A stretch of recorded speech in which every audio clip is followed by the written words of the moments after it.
Good morning, everybody.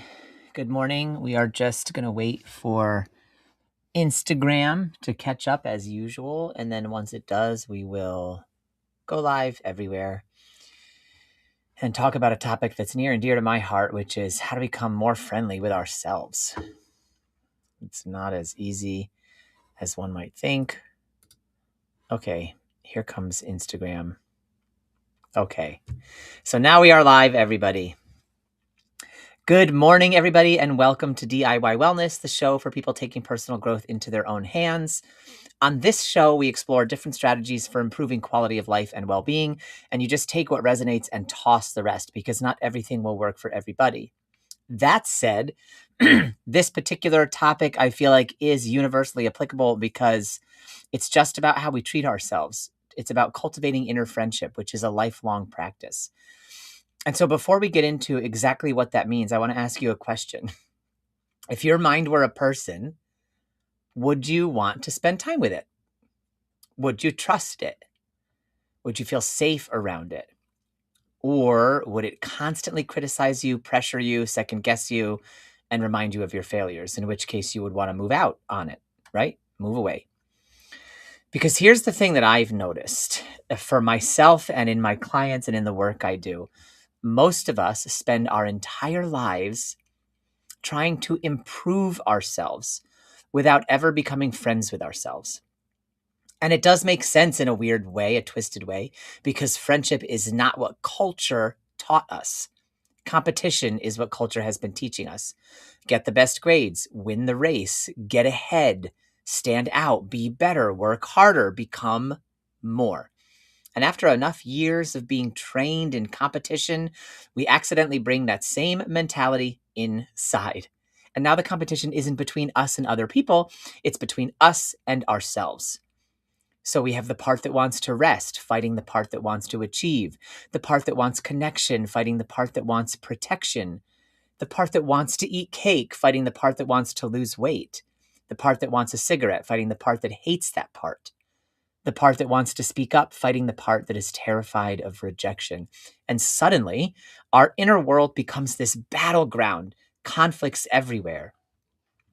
And there is a great misunderstanding about what to do about something like this because most personal growth approaches assume the following.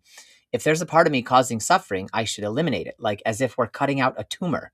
I should fix it. I should override it. I should conquer it. I should transcend it. But the truth is that's exactly backwards. The truth is that peace comes from inclusion, not victory. When you have victory, you have to be worried the entire time that you're on top about all the people you are victorious over coming to try to have their victory. So it is not peaceful. Inclusion, on the other hand, brings a sense of victory and triumph to all as you go. So healing is not about winning the war. It's about ending the internal war.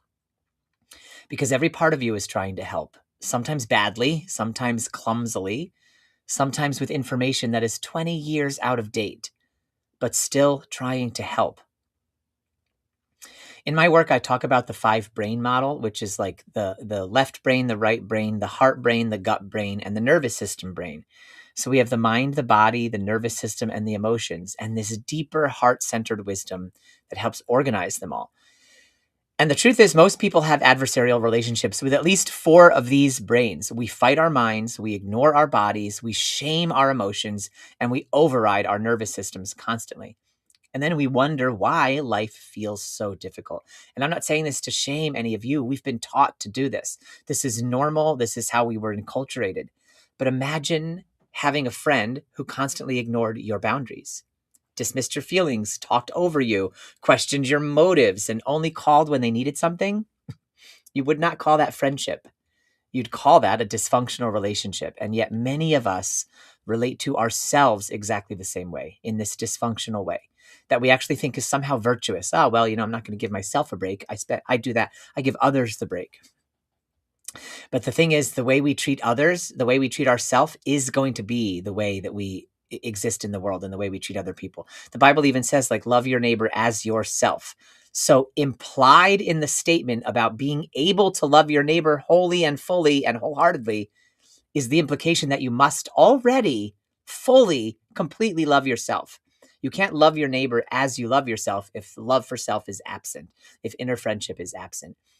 And this isn't just a philosophy, this is also biology. There's a lot of science to support this. When parts of us feel unsafe, they become louder, more extreme, more rigid. Polyvagal theory teaches us that safety creates flexibility, threat creates rigidity. So, the more threatened a system feels, the fewer options it has. The safer a system feels, the more creative, collaborative, and adaptable it can become. That applies to families, organizations, communities, and especially your internal world. So when you become kinder toward yourself, you don't become weaker, you become more flexible. And flexibility is what allows us to navigate change. Ancient wisdom knew this too. The Taoists call this Wu Wei, which means effortless action, not doing nothing, not forcing, but working with reality instead of against it. Buddhism teaches loving kindness, not because kindness is morally superior, but because fighting reality creates suffering. Christianity speaks of grace, an unearned kindness, a love not contingent upon performance. We need to extend that same love to ourselves. Many indigenous traditions speak of right relationship, not domination, relationship with land, with community, with self. The wisdom traditions have been pointing at this same thing for thousands of years. Life works better when we stop making enemies out of everything happening inside us and befriend it instead. So, befriending ourselves can extend into befriending life itself, because this has to extend beyond the mind, body, emotions, and nervous system as we practice. As we befriend our body, mind, emotions, and nervous system, we learn that we can also befriend life itself. Because life will keep changing. Plans will fail, people will leave, bodies will age, dreams will evolve. And we're living right now, we are alive at a time when there is a massive species wide transformation of human consciousness underway on the planet. And old structures are falling away, old systems are not working. What used to be a rigid structure is now more like a river, more like a stream. And so, flexibility, the more flexibility you have, the more likely you are to be able to thrive in this new consciousness that's emerging, this new flexible way of being that's taking hold on the planet. So, if our relationship to experience is adversarial, then every change becomes a threat. But if our relationship to experience can become friendship, then life can become fluid. Not easy, fluid, which means we stop asking, why is this happening to me? And we can start asking, how do I want to meet this? How do I want to show up in relation to this in the world? What are my values here? As opposed to why, oh, why? Inner friendship is a lifelong practice. That's the thing to notice here. We are going to practice becoming friends with ourselves, with our experience, with our mind, with our emotions, one terrified part at a time. The reason I'm doing this topic today is because I've been moving so fast lately. And I did a couple episodes a few weeks ago on slowing down. And I've taken that to heart and I've been moving at a different pace. And as I've been sitting with myself in sort of the quieter moments lately, I've been noticing and realizing there are areas in me where the internal friendship isn't fully rooted, or little like new parts will crop up that now are starting to feel safer with the inner friendship that is there. And they're saying, yeah, but you haven't made friends with me yet. And so that's the thing to understand here, is that inner friendship is a lifelong practice. You can start to become friends with those harsh inner critics. And as they soften and as they do trust you and you can have a friendlier relationship with those voices, then other parts holding your pain, holding your suffering, they'll want to show up because they're going to want a little bit of that friendship action. And it might feel to you from inside that experience like you're somehow going backwards, like you've somehow backslid or you're falling down the cliff.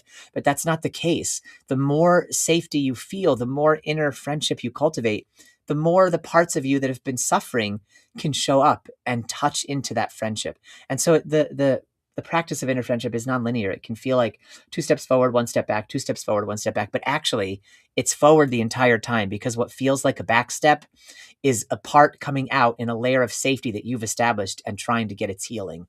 So just notice that. Notice that this friendship is a lifelong practice and you can start just one small scared part at a time. And the goal here is not to eliminate parts of ourselves. The goal is to build relationship with them. And then slowly, through kindness, through curiosity, and through inclusion, we come home, one terrified part at a time. So what I'd like to do now for the next 10 minutes or so is we're just going to do a shift practice in real time. Shift stands for somatic, holistic, internal family transcendence. And it's a way of merging polyvagal theory, nervous system regulation with internal family systems parts work and bringing our healing to the next level. So all we're going to do here is get in touch with the parts that are struggling. We're not trying to force them. We're not trying to change them. So just take a moment and settle in for the next 10 minutes to allow yourself to feel a connection to your own inner friendship, to your own nervous system. So take a slow breath here. Notice your body. Notice your mind. Notice your emotions, your nervous system. There's no need to change anything at all. Just notice. And bring to mind now 2 parts of you that feel the most at war right now. Maybe you already know them, maybe not. Just allow them to emerge. One part wants X, one part wants Y.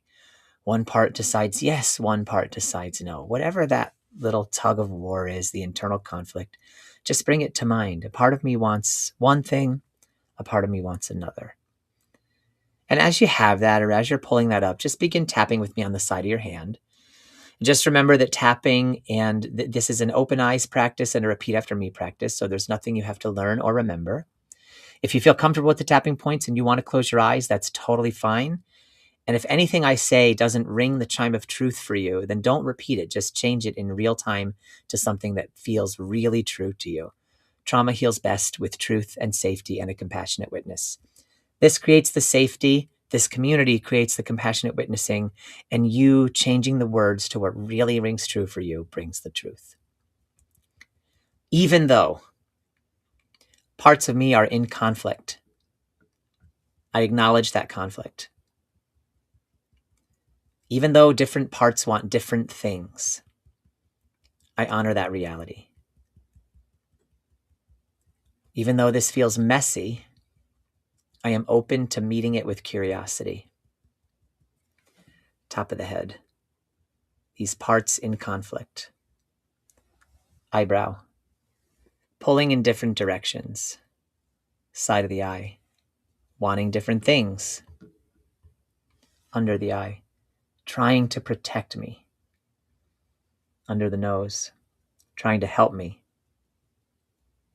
Chin. Even when they disagree. Collarbone. Even when they create tension. Underarm. They all belong here. Okay, take a moment. You can pause tapping there. And just tune in and see if you can notice what these parts are trying to accomplish for you. What is their positive intention?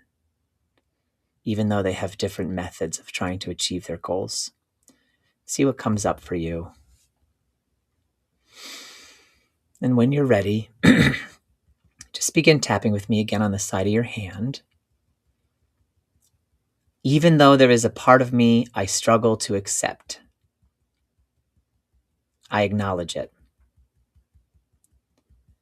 Even though I wish it would go away, I am open to understanding it.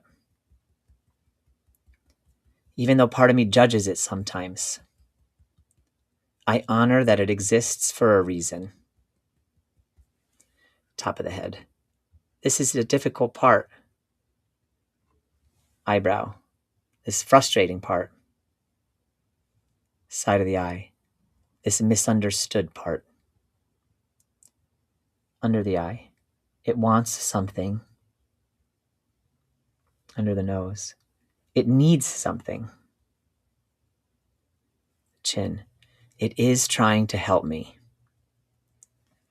Collarbone. In its own way. Underarm. Even if I don't understand it fully. Okay, stop tapping there. Take a nice, slow, deep breath in through the nose and a long, slow exhale through pursed lips. And just tune in. And see if you can notice what this part might say if it believed you would actually listen. What might this part want to say to you if it knew it would be met with compassion, curiosity, and understanding? And just allow whatever comes up to come up. You can't get this wrong, and your parts can't get this wrong.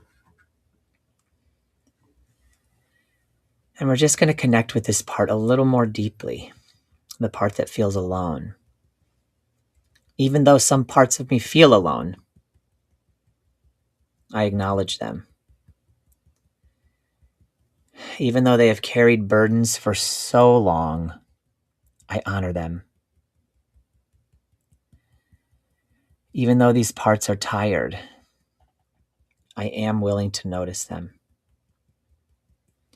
Top of the head, the lonely parts, eyebrow, the tired parts, side of the eye, the burdened parts, under the eye, the scared parts, under the nose, the overwhelmed parts, chin. They have worked so hard. Collarbone. They have carried so much. Under the arm. I see them. So just stop tapping and tune in now and just continue to notice your system and see if you can notice which part of you needs friendship the most right now. What part really needs some understanding? What part needs that you make sense? What part needs that feeling? You make sense to me. And just bring that part center in your experience now. And we're going to tap one last round of tapping before we do our quick visualization. And in this tapping and the visualization, we're going to extend our friendship, the energy of our inner wizard. So even though these parts have struggled, I am open to befriending them. Even though there has been conflict, I am open to understanding. Even though this is a lifelong practice, I am willing to begin again. Top of the head, I can befriend myself. Eyebrow, I can be curious. Side of the eye, I can be kind. Under the eye, I can listen. Under the nose, I can make space. Chin, I can stay present. Collarbone, I can build trust. Under the arm, one moment at a time. We're just going to go right into another round here. Even though parts of me still struggle, I am open to leading with compassion. Even though not everything is resolved, I am open to trust. Even though healing takes time, I am willing to stay present. Top of the head. There is room for all of this. Eyebrow. Room for every part. Side of the eye. Room for every feeling. Under the eye. Room for every experience. Under the nose. I do not need to rush. Chin. I do not need to force. Collarbone. I can stay present. Under the arm. I can lead with kindness. Okay, stop tapping there. Put your hands over your heart if that feels aligned and take a nice, slow, deep breath in through the nose and a long, slow exhale through pursed lips, like this.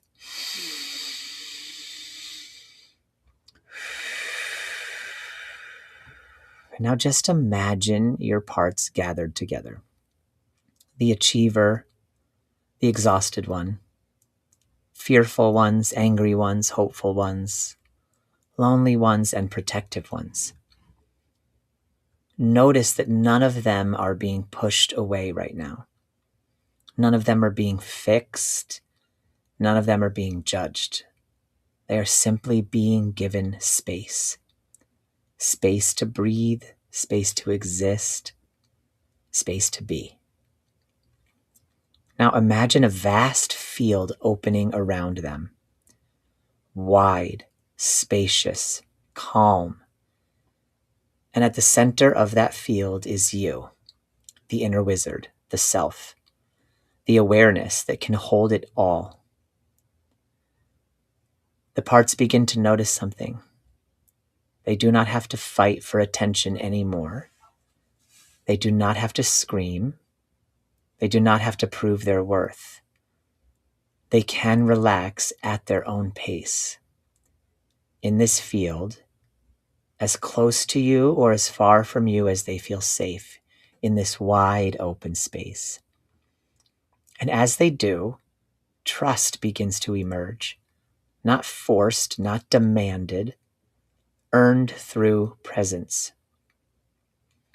So take one final breath and remember that inner friendship is a lifelong practice.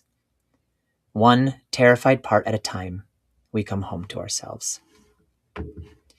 Thank you, everybody, for being here. If what you heard resonates with you, then please share this video with those who might appreciate the message.